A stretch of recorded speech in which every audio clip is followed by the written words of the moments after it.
Hello and welcome to the Dad Whisperer. I'm your host, Dr. Michelle Watson.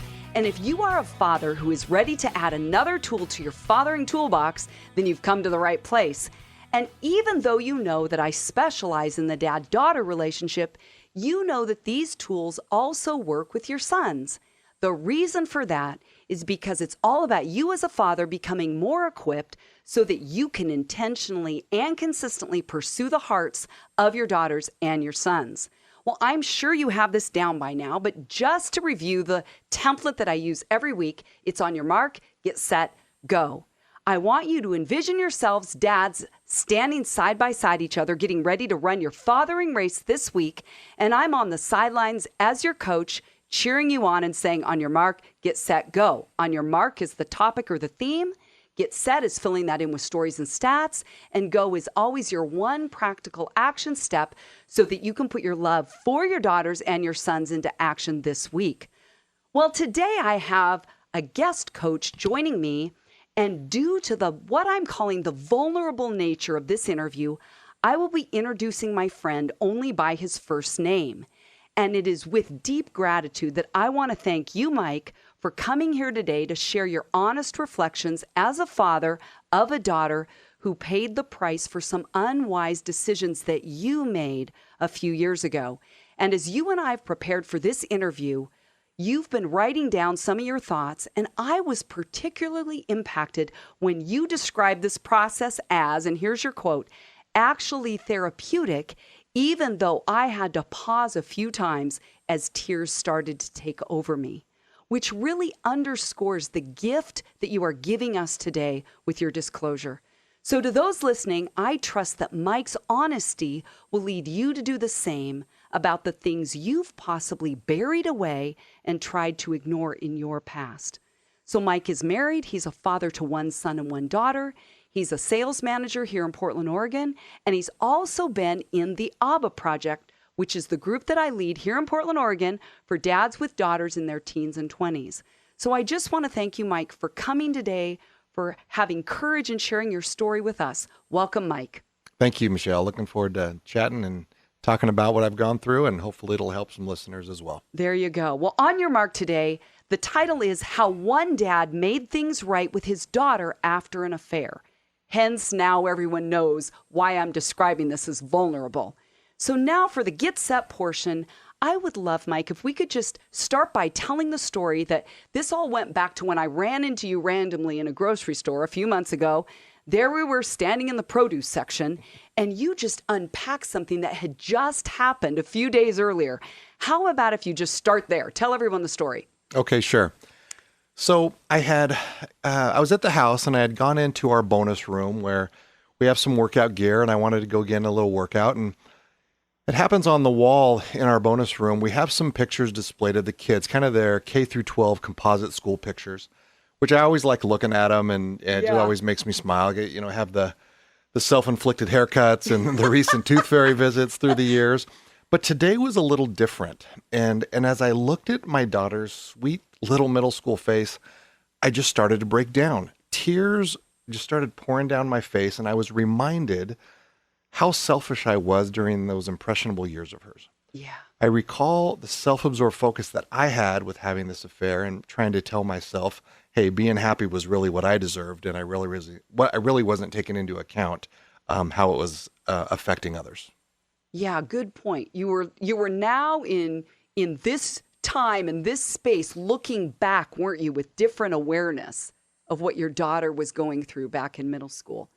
Okay, so let's pick up the story now for people where they understand a little bit more of what we're calling the backstory to even what those middle school years were like for her that you're describing as a selfish time in your life. Yeah, sure. So once I was found out, my wife and I made a decision that I was going to move out, and certainly trying to reconcile and save. So I'll take you back to the day that this happened. Meaning about the affair. Correct. Okay. Correct. Yeah, good call.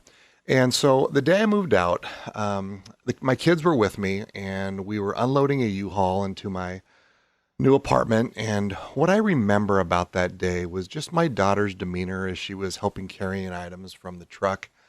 She had a smile on her face as like, hey, this is cool. We can have sleepovers with dad. But really, what I saw in her eyes was just this sadness of her trying to be strong and just not really knowing what was going on. Mm. And it was affecting both kids' lives. And it really kind of had me kind of step back a little bit, but the kids were being changed. They had no control over the situation. And I would continue to try to justify, how right I was in this whole craziness. Right. Even though you watched what was going on in their faces, you were trying to push that away. Yep, for sure. And so because you're saying that your daughter's eyes told you that it was a really sad day for her, did you just choose to ignore that at the time? Or was it more not admitting to yourself that she was hurting because of you, or what? Well, I think I didn't want to rock the boat that day. Somehow I figured if we didn't talk about it, then the conversation couldn't go sideways. And I'm sure I wouldn't have said the right thing anyway. So I was still trying to navigate my path as, kind of a don't ask, don't tell type of thing. But I felt like my life was unraveling and I didn't want anyone to know, especially my kids. Yeah, especially your kids. Okay, so earlier you mentioned that you had a selfish, or you called it a self-absorbed focus.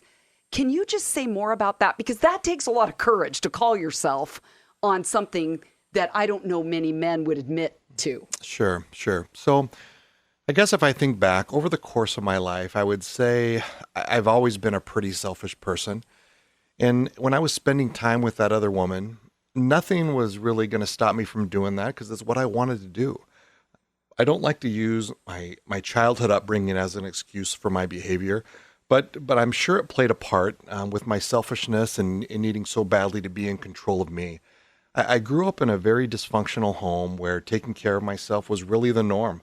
It was as normal as brushing your teeth. Having a stepdad who liked to drink a lot and whoever was the closest, despite really the circumstances, I would be the one that often would be the one in his target to get hit, or, the local police would show up at the front door in the middle of the night, or, this just ended up being common occurrences. And it took place from the age of about 5 till about 18 when I moved out and never looked back. But I certainly had to figure out how to protect myself and be careful of who I trusted. The good part of that was that same thing. I really got good at it. But the biggest downfall was that it didn't really prepare me to be a good husband and a father. I was more worried about myself, and this was my justification on what I would do, which was best for Mike. I didn't say all that to downplay or excuse my selfishness. I say it because it's a real part of my life and how it's played out. Wow. I truly, just from my heart to yours, Mike, I want to thank you for your transparency, because you are so right. I agree with you that you're growing up, you're set the foundation, right? For how you do life, how you do relationships, what you saw modeled or not modeled, and what a father looks like. I guess it was all modeled, but what not to do, I should say. Yeah. And yet here you were self-protecting from the time you were a little kid, and even then doing it here a few years ago with your daughter. Unbeknownst to you, you weren't doing it consciously, right? But there it was being lived out in how you parented your daughter and your son. So what would you say now when you think back to just admitting that you were selfish? What would you say about that now? Even more? Well, I would say that I had no clue on how my selfishness was going to send me on this journey. I would never wish that on any parent, and more on that in a moment where I'll kind of highlight a few things. But once my unfaithful actions were discovered, the decision was made, as I mentioned earlier, to move out, find an apartment.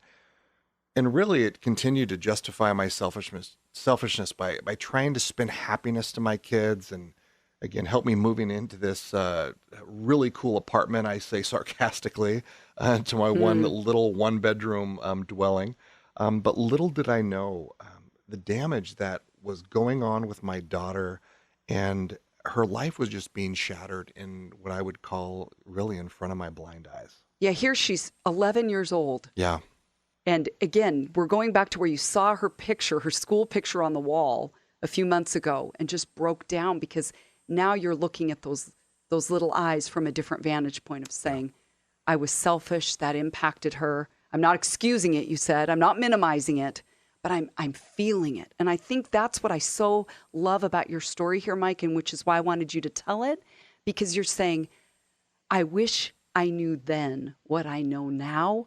And so any dads who even right now are perhaps contemplating an affair, are in the middle of an affair, you're saying, look into your daughter's eyes, look into your son's eyes, and get out of your own way. Totally. Do it different. Totally. Don't Totally. inflict this on them. Well, if you're just joining us, I'm Dr. Michelle Watson, the Dad Whisperer, talking to my friend Mike. And the title of today's show is How One Dad Made Things Right with His Daughter After an Affair. So let me ask you this, Mike. Now with 2020 hindsight, what do you understand about yourself and the things that were going on in you at the time that even led you in the first place to have an affair? Yeah, well, I think selfishness certainly took over here, where no one was going to keep me from justifying my behavior, and I would, say to myself, no one will ever know. Or a lot of people divorce. I'm doing what my dad did to us, but I'll never be an absentee dad. More and more justifications and excuses, and I would say throughout my life, especially from about middle school on, even during the childhood chaos of abuse, I managed to be shown favor, either with getting a job I wanted, or driving the car that I wanted, or being in the right circle of friends. Everything seemed to work out. So why would this be any different? It would almost be like what I would call premeditated sin. It would be, God's always looked out for me. He'll do it again. No one's going to find out. And I was taking care of myself, which I was really good at. And I thought it would go on, and never really worried about the consequences. That makes sense. So now again, 2020 hindsight, looking back, what impact did your moving out of the house and all that went on with it have on your relationship with your daughter at the time? So not just on her, but on your relationship. Well, this was a tough part, really, because as I look over those next couple years, after I moved out, and the distance between myself and my daughter, and son for that matter, was really evident. I saw this broken woman I was responsible for in creating with their mom, which led to this indifference they showed me, and how I was, living this double life of expressing my wish to reconcile with their mom, but they knew my words were empty because my actions reflected that as well. And I'm guessing your kids didn't know about the affair. They knew a little bit about it, but they knew there was another woman. They knew there was someone else. They did know that. Yeah. Okay. Keep going. Then what happened? Well, so a couple of years later, as my wife and I tried to put things together and build our relationship again, it became evident that now our 16-year-old daughter was making some horrible choices to mask her pain, which included huge distancing herself from me, not to mention always making sure that she knew how she felt about me, and that everyone else knew. That everyone else knew too, and that was hard, because the once labeled hero that I was certainly wasn't the case anymore. And so, and she was heading down a path of some very, very severe self-destruction. It was at that point where we knew we had to do something, and we had to do it fast. We made the seemingly unfathomable decision to send her to a boarding school in the middle of nowhere, Montana, in hopes that we could help save something, and that she wouldn't be walking out the door for the last time and never see her again. I recall the day that we hired a transport service, because we had to do that because she was what they call a runner, where we couldn't really put her on a plane or do anything too more convenient. But we hired this transport service, and I'll tell you, the day the transporter drove away with our daughter in the back seat was the most unbelievable, excruciating pain I've ever felt in my life. We watched him drive out of the driveway.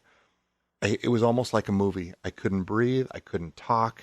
I just fell to the floor. I was so overstricken with this heart-wrenching sob. And I could wonder, how did our lives end up in this place? It was a brutal day. Yeah. And I knew you then, and you've told me that story. And I remember you saying that I was on her bedroom floor in her room, just undone. Mm-hmm. I mean, Mike, honestly, I cannot begin, though, to understand what you felt that day. Your heart was just breaking for your daughter. So did you ever think of any of that happening as like punishment for your actions, or did that seem unrelated?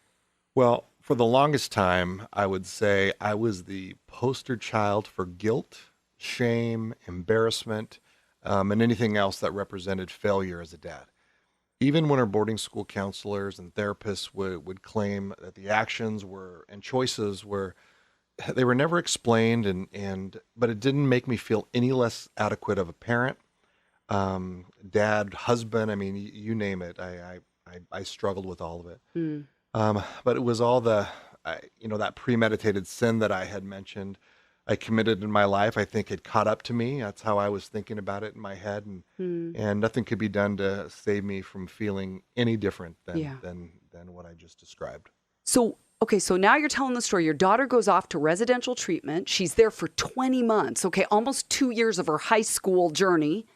And I know that her therapy required that you also enter into a lot of hard conversations with her. Some of them remotely, some of them you were there in person. If you'd be okay sharing some of what those conversations sounded like, I'd love to hear them. Sure. So, I mean, this could have been the hardest part of the entire journey. I mean, no dad wants to admit that that you failed your child, and that was really hard to take and hard to swallow. But I recall the day I admitted to her that I let her down, that I didn't hold up my end of the bargain in prioritizing her and her safety. I went on to say that my selfishness was more important than our family. But an equally hard part was when she got her turn to talk, to where she didn't pull any punches either. She let me have it. She confirmed that she lost all of her trust in me, how I wasn't her hero anymore, how she never wanted a relationship with me. And I sat there and took it. Wow. I encouraged her not to hold back, and she didn't. One of the few times she listened to me, I think, and during that time. There's a reframe. That's a way to look at it. Mm-hmm. She needed to be heard, and she didn't need my excuses. I leaned in and nodded acceptance and took ownership. I'd love to say it was that easy, but it wasn't. This dialogue happened often, and my attitude towards it stayed steadfast. I wasn't going anywhere, and I was prepared to take the venom as long as it took, and as much as she wanted to give me. Wow. Honestly, I hope dads listening are hearing from you, Mike, that you're saying if you've caused the injury, you have got to be tough enough. You got to man up, and you got to hear what you've done. And she needs to use her voice to tell you, and you got to sit through it. So let me just ask you even more. What happened in you during those raw, authentic, honest, very necessary conversations with your daughter?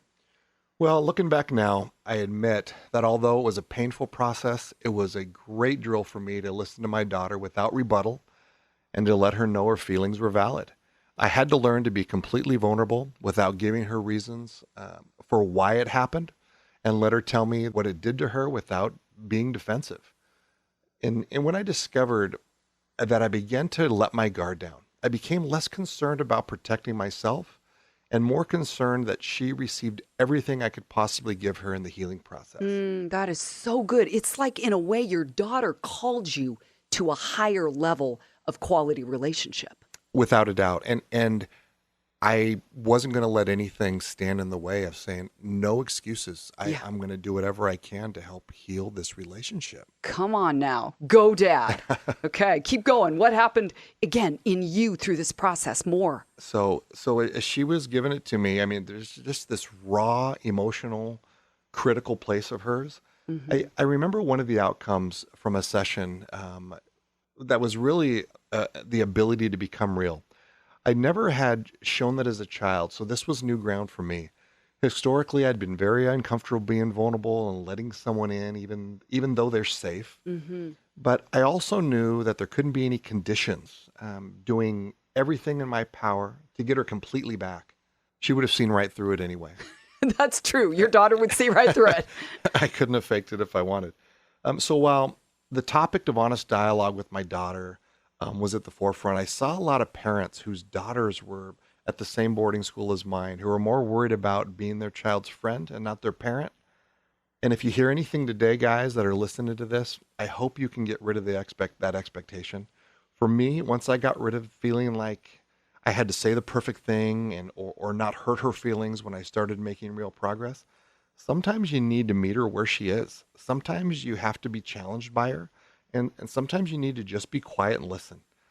But I can promise you that if you're more worried about how the message or wording will be conveyed, you got to get rid of that and step up your game. And I felt that's where some progress was made when I was worried less about the outcome and more about I'm going for it, regardless of what happens. Yeah. I can't let what I think might happen determine if I'm going to give it my all. It just wouldn't be good. So good. Okay, well, let's fast forward to today. Your daughter's now 21 years old. She's doing awesome. So fill us in on what's happened in the last 5 years that's brought you to where you are today. Well, after years of incredibly hard work by both my wife and I, along with our daughter, I'm beyond thrilled to say that we came out of the other end stronger than ever as a family. As I tie this all to the experience all together, I really think back to the day I referred to where I was looking at the school pictures in my bonus room wall. Something came over me as I looked at my daughter's sweet face and I just started weeping about what our family had experienced. I had grabbed my cell phone and I called her. And I just wanted to talk to her, and I could barely speak as I was just kind of losing it. Yeah. And she could sense it when I called her, and she said, "Dad, what's going on? What how are you? You sound like you're struggling with something." And I just said to her, you know what? I just wanted to apologize again for the heartache that I caused you over the years. And in her soft graciousness, she said, "Dad, you've apologized enough. I've already forgiven you. I love you, and our relationship today is amazing." And I can honestly say there was a day where I never thought I would hear those words again. But it was a short and sweet but awesome conversation I had with her then. So, Mike, I end every show with a go step where I would love to just even now ask you, if you could talk to a dad sitting right across from you who's listening now, or if you could even talk to the younger Mike from, 7, 8 years ago and tell him what he could have done different to avoid falling into the trap of having an affair without any thought of cost to his daughter or his marriage, what would you tell that guy, or what would you tell the younger Mike? Two things come to mind. One would be, don't justify your behavior. That's too easy. Identify why that's your go-to. Do the work to attack that. For me, and through the years of counseling and understanding what my go-to was, either to protect myself or self-preservation, I've really been able to kind of quit carrying that burden and those traits that I learned when I was younger and do some things to where I don't have to be afraid of that or use that as my bar, really, and not have an excuse to do that. Okay, so number one, don't justify your behavior. Number two, you said you had two things. That's right. Number two, I would say, if you want a more fulfilling relationship at home, you have to do the work. And it probably will come with some very hard conversations. But what I have learned through this is that the grass isn't greener on the other side. It's greener where you water it. And say that again. The grass isn't greener on the other side. It's greener where you water it. And when I started watering internally and in my relationship at home, that's where I was finding more satisfaction and worrying less about what I didn't have.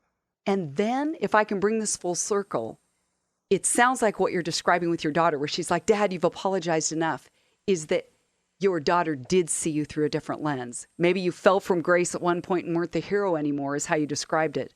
But I imagine if we talked to your daughter now, she would say, "My dad's my hero."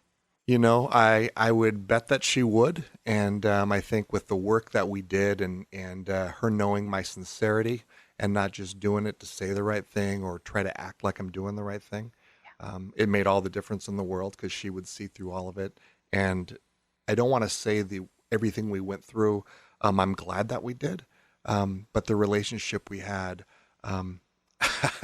I wish that I wouldn't have done all that and we could be in a spot today where there wasn't a reason why we're stronger other than I loved her the same way from the beginning and treated her the same way. But it was a journey, and we came out on the other end.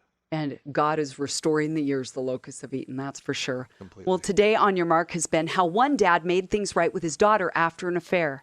You've heard my friend Mike share his honest story about what that looks like in his life and with his daughter.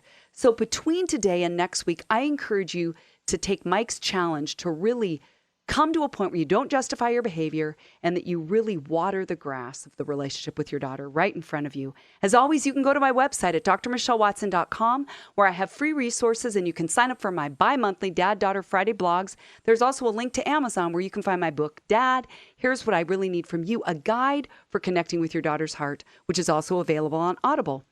Well, this wraps up another week's program. It's been fun to be with all of you, and I'm Dr. Michelle Watson, the Dad Whisperer, signing off and encouraging you to make today a day where you are intentionally and consistently investing in pursuing your daughter's hearts. Go Dads!